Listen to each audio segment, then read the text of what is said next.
Up next we have Pablo Breuer, who is the director at the Center for Information Warfare and Innovation. All right, thanks. Give him some applause. Hey, thanks. Thanks for coming out. So I'm going to talk to you a little bit about snake oil and how we're going to live with snake oil and the fact that it may be okay as long as you realize that you're buying a little snake oil. So mandatory disclaimer, these views are my own, they're not that of my employer. Not mandatory disclaimer, vendors are fine people, so if you're a vendor, please don't await me with pitchforks and torches after I'm done with this talk. They're InfoSec professionals just like the rest of us. They got to make a they do the best they can developing products, but they at the end of the day, they also need to make a buck. So last time I gave this talk at Circle CityCon, a friend of mine that happened to be a foreigner came up to me and went, "Hey, great talk, but what does snake oil actually mean?" So for the foreigners in the room, let me define snake oil. Snake oil is an American colloquialism, and it's based in the days of the Wild West when they would sell these fraudulent tonics that may or may not include snake extract that had very, very little, if any, benefit whatsoever. And carried it on and now refers to any product with questionable or unverifiable content or benefit. So that's what I mean when I talk about snake oil. So, brief scoping here, brief explanation of in history of exploitation. And what I've got is I've got the defensive measures in black and the quote-unquote offensive measures in red. In 1971, we've got the creeper virus. Two guys in Pakistan, literally in a mud hut, developed this thing just because they could. Not with any malicious intent, but just they wanted to develop some self-propagating code. And then 1986, Dr. Dorothy Denning comes up with the idea of IDS. And then 86, we get the brain virus. And 87, John McAfee, before he decided to become a South American warlord, develops this antivirus thing. And then, 1991, Los Alamos actually goes through and develops an IDS, and Check Point comes out with the first stateful packet inspection firewall. And then 1996, we get Smashing the Stack for Profit. It is not the first time that this topic was written about, but it's the one that most people know. You can still go out there and read Alepht's paper. Just remember it's an AT&T syntax, which is just maddening to me, but there you have it. And then here's kind of an interesting thing. 1997, the Return to libc paper is written. And it gets largely ignored. And it gets largely ignored because the old Smashing the Stack thing still worked. And so it gets, just remember that gets written in 1997. Then, 2003, IDS finally becomes commonplace, right? So it was suggested in 1986, developed in 1991, 2003, finally most companies have this thing. And then 2003, Metasploit gets released publicly and people lose their minds. I think my favorite quote about Metasploit when it came out was, "This is like the ice cream man handing out dynamite to kids." I still use that one. And then 2005, Intel develops the XD bit, which is to prevent what Aleph 1 talked about in the Smashing the Stack for Fun and Profit, but it's only the Intanium servers, right? So these are, this is about as close you get to a mainframe without actually being mainframe. So you only find it in big, expensive businesses. 2006, rise of 64-bit architecture means that we finally have stack smashing protection via the non-executable stack, data execution prevention, and address space layout randomization, which is great. So in 2006, we finally mitigate the stack smashing stuff, and now all of a sudden, right, the offensive folks go, "Hey, that return to libc, that guy was onto something." Right? And so by the time we develop DEP and ASLR, we already have a technique for bypassing it. Shortly thereafter, the next year, we get return-oriented programming, which is really just an extension to the return to libc attack. And so what we get is this nice ping-pong back and forth between the offense and the defense. So the good news is you're all going to be well employed. That's the good news. The bad news is we're going to keep buying products that aren't really going to protect us in the way that we would like them to protect us. So just kind of keep that in mind as we go through this presentation. So why are we here? Most people that work in InfoSec are not computer scientists. Just straw poll. How many of you have a computer science degree? There's a couple of you. Okay, if you had to suffer through automata and you don't know why, you'll learn why. Don't kill me because I'm going to teach all these folks the salient points of automata in about 35 minutes. Okay? So, why does it matter that most InfoSec pros aren't computer scientists? Well, computer scientists have to suffer through this class called automata. I say suffer because every major kind of has a weeding out class, and for computer scientists, it's automata. It's a very, math and notation intensive course about computational theory and complexity. And that computational theory allows us to very quickly figure out if something is snake oil or not. If you'll pardon the language, it is the ultimate bullshit flag. And you get to throw it a lot when you're talking to vendors. And so recognizing that snake oil and being applied that computational theory allows you to, kind of avoid this conversation, right? So the boss comes in and goes, we can't do the breach thing. It's too expensive. We're losing too much. You got to make it stop, right? And then what happens is, Joe Vendor shows up and says, you need our next generation box full of pew-pew magic proprietary technology. And it's full of ODA detection, and it's going to cure all of your woes. And then people that aren't computer scientists, allow themselves to, hope briefly. And when we go, really, you can detect ODAs? And then we get told, yes, DNC, your email will be totally secure. I made these slides up before that whole thing broke. It was just a happy coincidence, I promise. And then they go off and they tell us about their patented pew-pew and magic sauce and snake oil, and you get those conversations and you're not really sure how the product works. And we'll talk about some of that language. And then we throw a bunch of money at them, right? And the vendor does this with their money. And then 90 to 180 days later, an APT comes along and there's our network, where APT is defined by anybody that could bypass your magic box full of pew-pew technology. Right? It very well may be a 12-year-old with a dial-up modem and an AOL account, but they got past your next generation defense, so clearly they're an APT. So who's been to a vendor page recently and read a product description? Right? Let me know if you haven't seen one of these terms. Holy crap, what does any of that mean? State-of-the-art, adaptive defense, next generation, threat analytic, multi-layer hunt, end-to-end, cyber anything, really. I feel dirty just saying the word cyber. Virtualized, cloud-enabled, threat-centric, digital DNA, big data, software-enabled, and I'm going to pick on Sans here. What the hell is a forensicator? I just want to know. There's the machine learning one, but we're going to get, but this, the first time I gave this talk, I gave a very short version of this talk that unfortunately didn't go well at Bsides San Francisco, and it happened to be the same time as RSA. And so I went to the RSA vendor area, and I couldn't have planned it better. I saw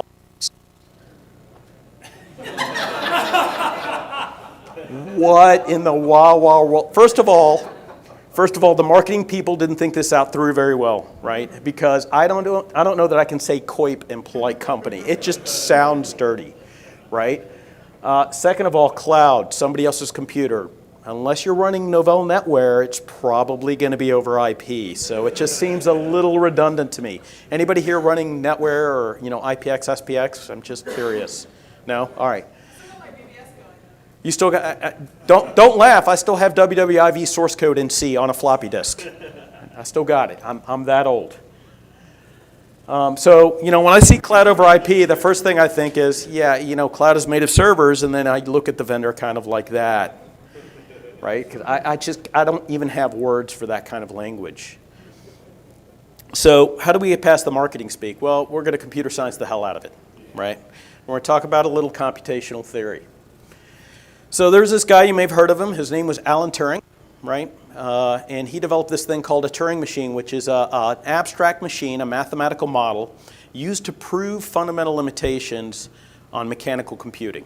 Okay? And something is said to be Turing complete if it's theoretically capable of expressing all tasks accomplished by a computer. This is any computer. I don't care if it's an IBM mainframe. I don't care if it's your iWatch, your iPhone, your Android, your PC, your Mac. This is all computers. And automata is this field of discrete math that studies computers and the problems that can and more importantly cannot be solved by computers. Okay. So very roughly speaking, automata breaks up problems into three categories. There are solvable problems. These are considered easy. They can be solved in what's known as polynomial time. There are intractable problems which are hard, and there are undecidable problems which are impossible. And it doesn't matter how fast your computer is, it doesn't matter how much RAM, how much hard drive, you can reuse the entire AWS resource pool and you are not going to solve this problem. So I'm not going to talk about the easy problems. We're going to talk about a hard problem and an impossible problem. And then I'm going to show you how those are enough for you to tell that you're buying snake oil from vendors. So one does not simply solve an NP hard problem. Okay? So what is an NP hard problem? I'm going to describe one to you. The most famous one is known as the traveling salesman problem. And traveling salesman, or TSP as it's known, is explained this way. Given a list of cities and distances, what is the shortest possible route where the salesman visits each city and returns back to the original city? Seems fairly simple, right? Not that hard. Remember that there's only one optimal path. There is only one correct answer. And that answer is the most efficient. It's not sufficient to be efficient. You have to be the one most efficient answer. And it turns out that this problem is really hard for computers. And the reason it's hard is this. Let's pretend that we have a traveling salesman. You just have 5 cities, right? You have 5 cities. So when you start out, how many cities do you have to choose from? You have 5 cities, right? You can start at any of the 5 cities. All right, I'm going to pick my starting point. I have 5 cities. And then how many do we have left to choose from? We have 4. And then we got 3, and then 2, and then 1. What mathematical function does that look like? It looks like a factorial, right? So it turns out that the running time is factorial. So that is non-polynomial time, right? Number of cities is n, and the running time is a factorial of the sample size that I have. So the running time for this thing seems relatively simple, but it's a factorial time. So let's think about this. If you have to generate the most efficient path to go from New York to San Francisco, there are 19,354 cities in the United States, and you have to try every possible combination in order to get the optimal answer. If you do that factorial, and you do one calculation per millisecond, it takes you 110 centuries to solve. Right? Almost 111 millennia. Who wants to hang out for that? Anybody? No? There's always one, right? So a deceptively simple problem. It's certainly easy for me to describe, but there are a lot of calculations involved. So, why do I care about TSP? Well, you care about TSP because TSP is analogous to a lot of problems that we want to solve in computation. Optimal routing, right? I want my packets to get from point A to point B in the most optimal path. Well, that's a TSP problem. Detection of man-in-the-middle or race conditions. That's a TSP problem. Resource use optimization. Search algorithms. Crypto problems. Basically anything where you want optimization is going to be reduced to a TSP problem. Yes, sir? If you don't know the optimal routing, how do you know that you don't have a man-in-the-middle attack? Yeah? Okay, so if solving traveling salesman problem is hard, then solving all of these problems is also hard to do via computation. So right at this point, somebody goes, hey, look, I drove here from wherever, and I used a GPS, and it got me here, and it definitely did not take 110 millennia. So let's examine how that happens, right? So GPS works because it makes a bunch of assumptions on your behalf. And so some of those assumptions make sense, right? You're not going to start, your starting point is going to be right where you are. It's not going to be any of those 19,000 cities. Your starting point is where you are, and it's going to make assumptions that interstates are faster than rural routes, and rural routes are faster than farm roads. And then you're going to tell, don't show me toll roads, and don't show me ferries, and it's going to assume things like loops are bad. And so those assumptions drastically reduce your calculation space. They drastically reduce the sample space, and so you get a workable solution. Notice I said workable. It's not optimal. Well, in the security space, if it's not the most optimized solution, you're going to have type 1 and type 2 errors. That means you're going to have false positives and you're going to have false negatives, right? So who's ever, followed their GPS and they end up with something like this, right? Where it goes, Yeah, turn left here and you're looking at a building, right? So that's when those assumptions fail. And it's okay most of the time, because most of us aren't playing Pokemon Go where we're following GPS directions and we can actually look left and see the building, right? So we don't actually turn into it. So traveling salesman is hard, but you can solve it if you make some assumptions, right? Those assumptions have to be good assumptions. But how does that saying go about assumptions? Yeah, I'm not going to say that because I'm being recorded, but yeah, something like that.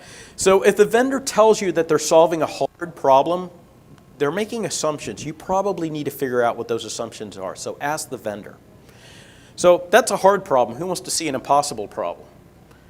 It turns out that the impossible problem is actually easier to explain in theory. Now remember, when I say impossible problem, this means that no computer ever following the Turing model will be able to solve this. Period. It's not a Moore's law or House's law problem. It's not a resource problem. It's not a quantum computing problem. Until we do something fundamentally different than what Turing suggested, we're not going to solve it. So here it is. Given M, a machine M, an arbitrary Turing machine with an input alphabet sigma, let omega be an element of all possible strings. Will M halt on input string omega? Who remembers this from automata? Awesome. The rest of you are looking at me like this. All right, let me draw you a picture. I'm going to draw you a picture. Here it is. So there's your picture. There's your Turing machine M and your input omega. You're going to compute, and then you've got a decider state. So given the reduction state, if the Turing machine state is decidable, then this is a decidable problem. Oh. No standing ovation. All right. KISS principle. Keep it simple, stupid. Here we go. Given a computer program and input, you will not be able to determine via computing methods alone whether it will ever finish running. So I give you a program, I give you an input to the program, you feed it to some analysis computing machine. It's never going to be able to definitively tell you if the program will finish running with that input. Why is that? Well, let's consider the options, right? So you've got this big analysis computing machine running on, the AWS cloud there somewhere, and you feed it the computer program, you feed it the input, and it finishes. Woohoo, success. But what if it doesn't finish? Well, it might be stuck in an infinite loop. It might be running properly, and it just needs more computing time, and you never really know if it needs more computing time. So you wait an hour and you pull it, maybe it needed an hour and 10 minutes. You wait a week, maybe it needed a week and 1 day.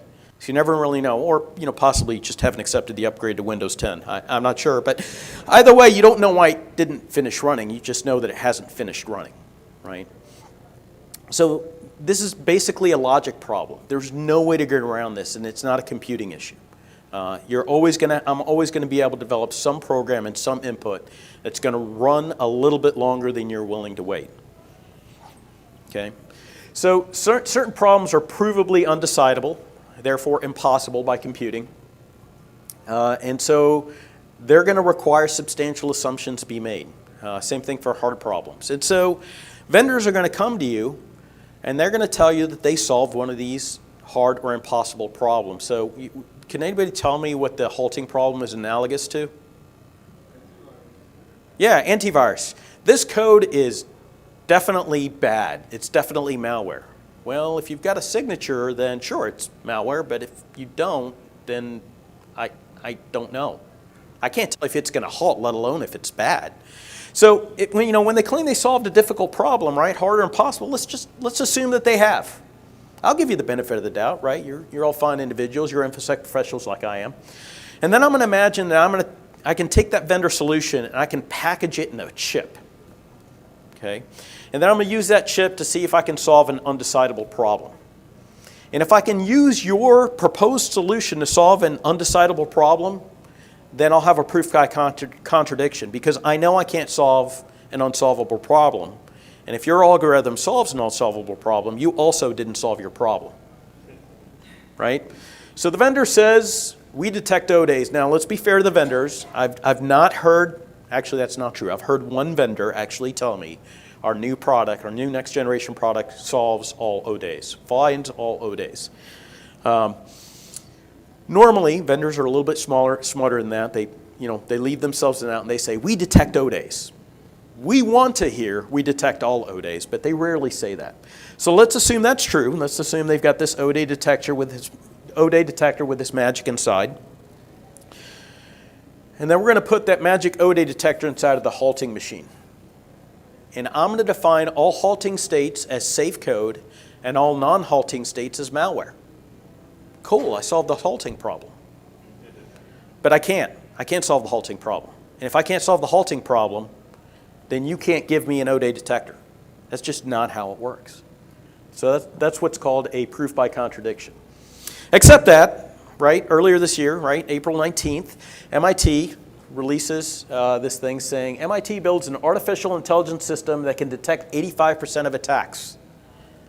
MIT's got some smart folks. Who believes that? Anybody here believe that?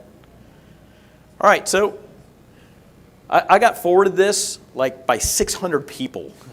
Maybe not quite that many, but I'd given this talk before and I got forwarded this. Hey, look, the MIT guys, they figured stuff out. They're smarter than you are. And I went, okay, yeah, they're smart. I didn't go to MIT. I went to a different school, but let's read the fine print. So I went to the MIT, I went to the MIT homepage because I thought surely the mission is accomplished. I'm out of a job now. And I read their assumptions. And it says it presents its findings to a human analyst, and the human then identifies which events are actually real events and which ones aren't. So I'm just imagining like this big box with blinky lights, and there's like a midget inside of it that like takes a slip of paper and goes, no, this one's real and this one's not. So really, you two MIT, come on. I just can't. But never mind the details, right? Let's just go with that 85% thing. 85% is pretty good. That's a solid B. So let's say 1/100th of 1% of people on the planet can write you one O-Day a year. Seems like a reasonable number. 1/100th of 1%, one O-Day a year. So let's look at China, who has 1.35, almost 1.36 billion people. 1/100th of 1% write you an O-Day, 85% of them are detected, right? So they write 13,500 O-Days a year. We detect 85%, that's 11,000. That leaves 2,036 unidentified and unmitigated O-Days a year.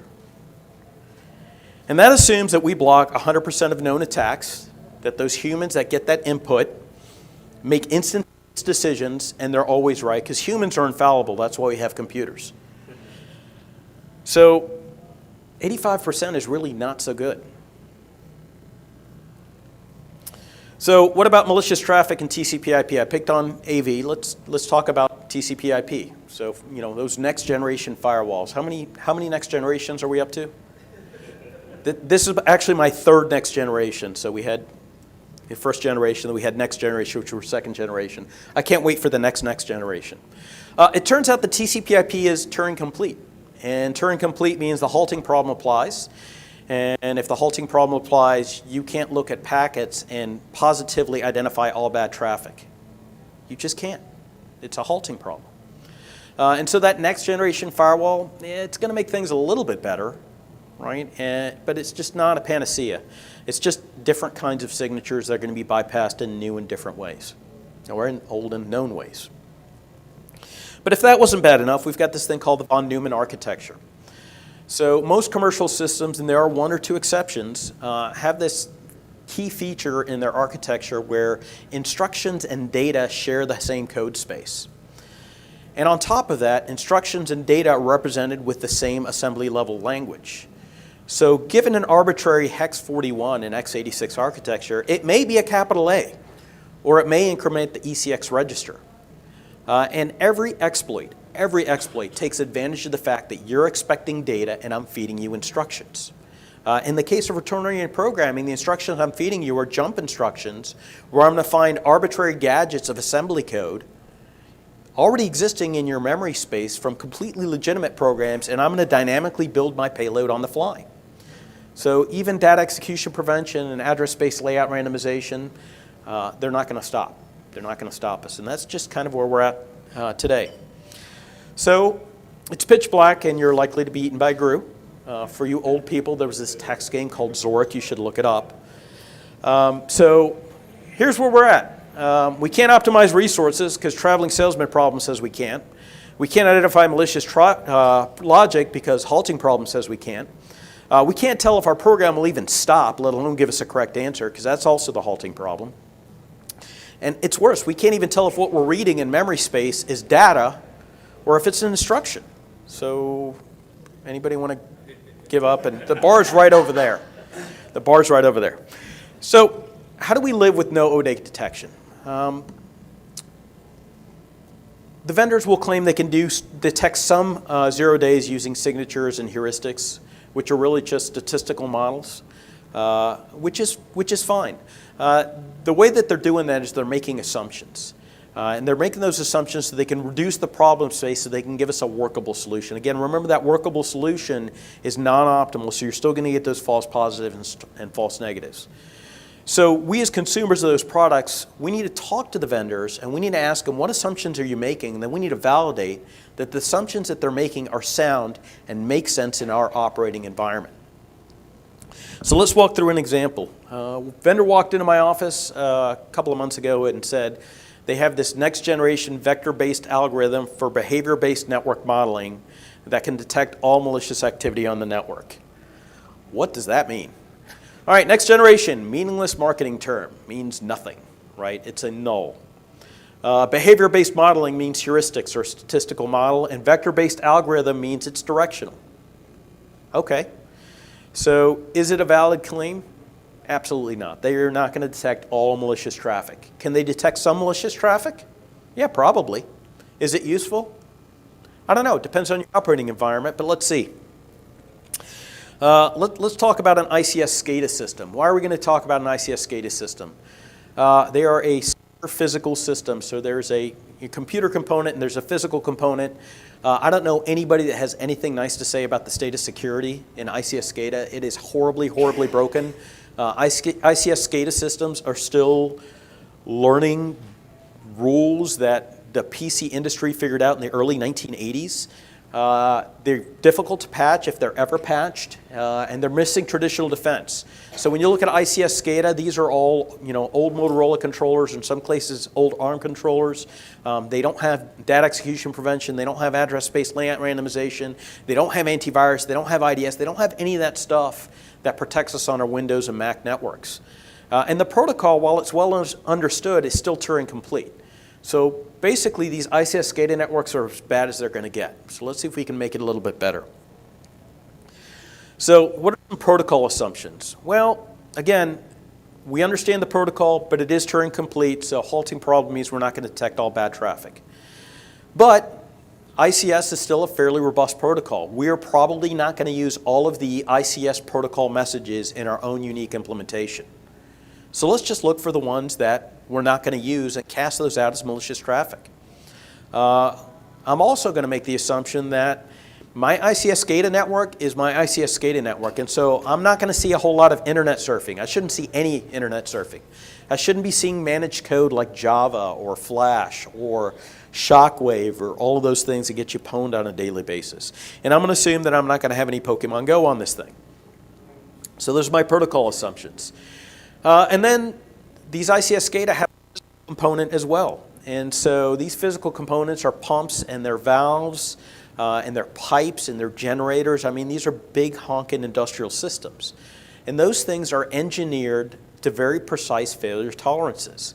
And they have physical limitations. When they're engineered to work within certain heat ranges, to work within certain pressure ranges, to work within certain speed ranges, to heat up and cool down at very, very precise rates. And so anything outside of that would be anomalous, and I should keep track of that. And then I'm going to make these operating assumptions as well. I've got these SOPs. The industrial process is going to be well understood. Again, these are large, very expensive factories, very large and expensive machinery.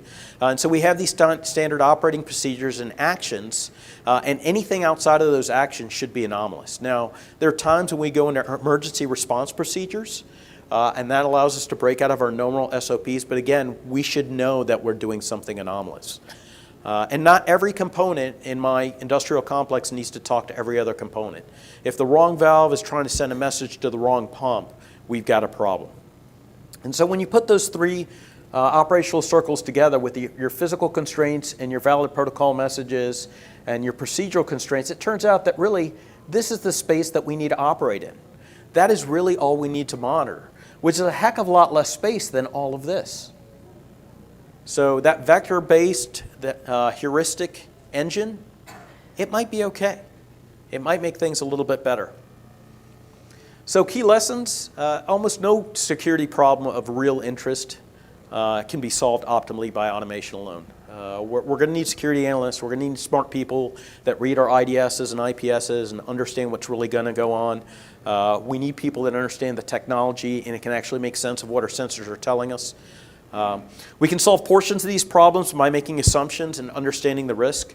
But when we make those assumptions, we need to understand that there is some inherent risk in making those assumptions.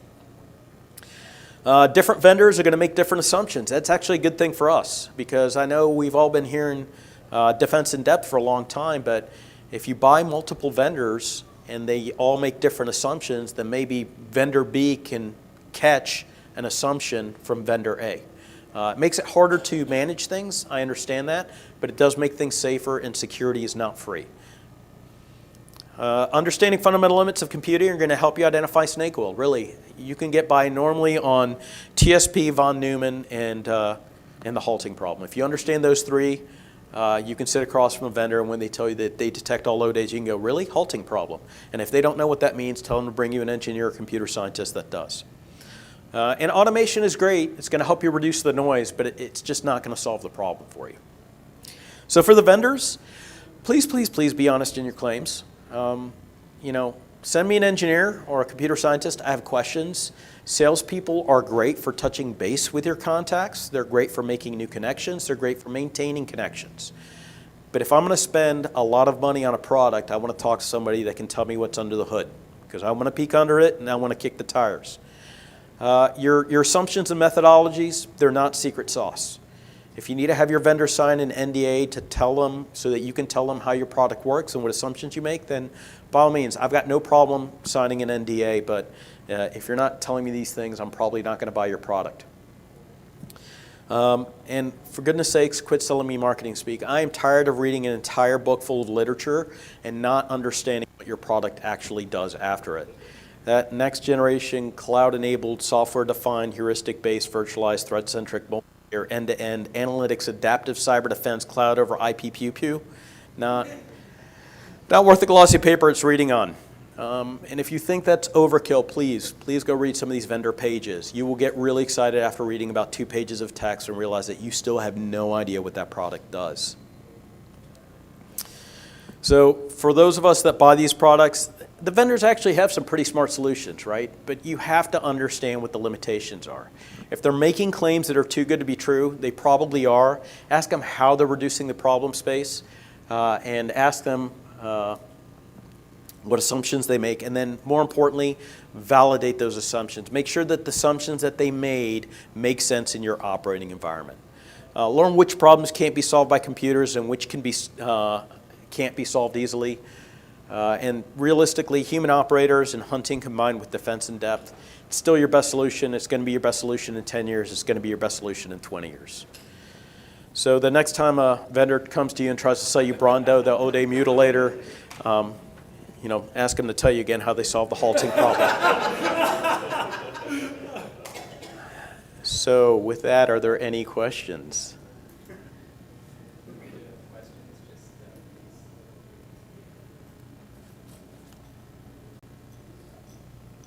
So I think one of the previous speakers mentioned the benefit of combined machine and human analysis. How does that play into the assumptions and help balance out what the machine's doing and improve the overall outcomes? I absolutely agree. I was actually here for that presentation, and that's actually right here in this slide where I talk about the good system. What he talked about was automation with a good system. So here's your good system of understanding the assumptions and understanding what the machine's going to decide for you, and then those human operators actually going through and validating what the sensor is telling you. So I absolutely couldn't agree more. So the idea would be that the machine is acting as a kind of first level filter to prioritize things for the human. Yeah. Would that be a way to articulate that? Yeah, so absolutely the machine is a first layer filter to reduce the noise and allow the human operator to spend time looking at the things that really they need to spend time looking at. The low-hanging fruit, by all means, please let the automation take care of that. And then the people can spend their time chasing down worthwhile threats.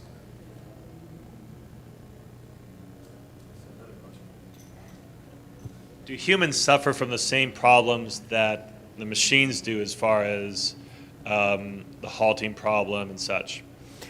Humans suffer from different problems. Humans suffer from a lot of problems. Humans suffer from so no. I mean, the human can make the decision that if you haven't told me that this thing is halted by now, I'm not interested in it.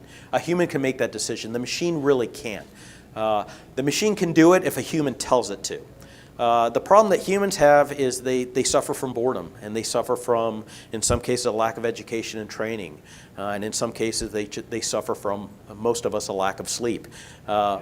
And so, you know, again, it's one of those things that the assumptions of the machine and the assumptions of the human operator kind of back each other up because we suffer from different problems. Yes, sir. Yeah, thanks for the talk.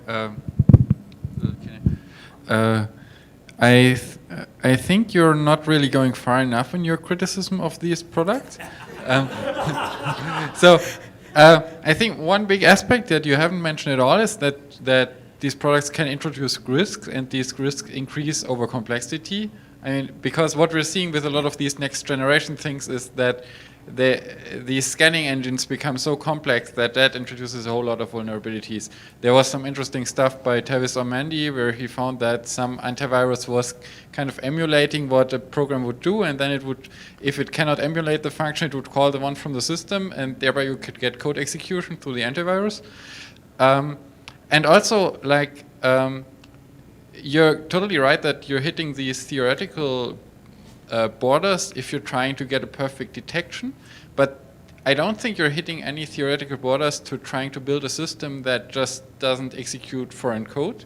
So my question would be if the whole detection approach isn't the wrong way of going, but instead we should design a system that is secure by design. And I think there's a lot of interesting research coming from the LangSec community, which doesn't nearly get the amount of attention it should get. Yeah. So I agree with just about everything you said. So as code becomes more complex, and that's any code, it's not just antivirus, you're going to have more mistakes because people write the code. It's funny, when you look at antivirus, they actually use a lot of techniques used by exploit code. So library call hooking and root kernel interrupts and those kind of things. That was all developed originally by malware authors. It's now being used by antivirus firms. A lot of the things that Emmett does for Microsoft, and I'm a big fan of Emmett, but it uses a lot of malware techniques in order to detect malicious code. To answer the other question about the detection, the LangSec is doing some great things, but until I can tell the difference between an instruction and data, because I've got two entirely different memory setups for those, we're just chasing up the wrong tree. As soon as I mix data and instructions, and they're both represented in the same language, I'm stuck. And so now I can't tell the difference between data and instructions, and so your program expects data, I actually feed it instructions and convince the kernel to execute those instructions on my behalf. That's the real crux of the problem with the von Neumann architecture. No, we just need to change the construction and architecture of every computing platform we currently use. But no, it's not unsolvable. None of these. No. I agree with you. It's just a matter of somewhere along the line we chose to do it this way for a reason. We need to go back and re-verify that the reason that we chose to go down that path, that those assumptions are still valid. I don't think when they chose to build the von Neumann architecture, they were really thinking about the future of InfoSec. I think they were just trying to think about how do we crunch numbers as quickly as possible with as little hardware as possible. So you're right, this may be a time to go back and re-examine those assumptions. Please. Sorry, I'm going to break up the tech talk with a sort of a soft skills people question related to this. Yes, please. So you mentioned about demanding to talk to an engineer. And so I'm just curious then, so again, for tips for people if you have to deal with this. So if the vendor is reluctant to do that, so what's considered a deal breaker? When do you pursue it harder? How do you deal with the pushback if they don't want to cooperate with that? So more like the soft skills, how do you deal with that? So great question. I have found that as soon as I tell the vendor, okay, I'm done talking to you, I'm not going to consider your product, they're pretty much willing to give me whatever I want. Now, I have had some vendors go, look, I'll discuss this with you, but you need to sign an NDA. Or I'll suggest, look, if you need me to sign an NDA, I'm happy to do that. But normally vendors are pretty good, and once they realize that they're not going to get any further with you, if you're a small business, it's much harder. But if you're a larger corporation, yeah, it's amazing what they'll do when there are hundreds of thousands or millions of dollars on the line. And I've never had one significantly push back on that. Not even in government, and that's saying something. Any other questions? Okay, well with that, here's your vendor bingo card to go out there and go through the vendor space. Thank you so much, and I will see you around.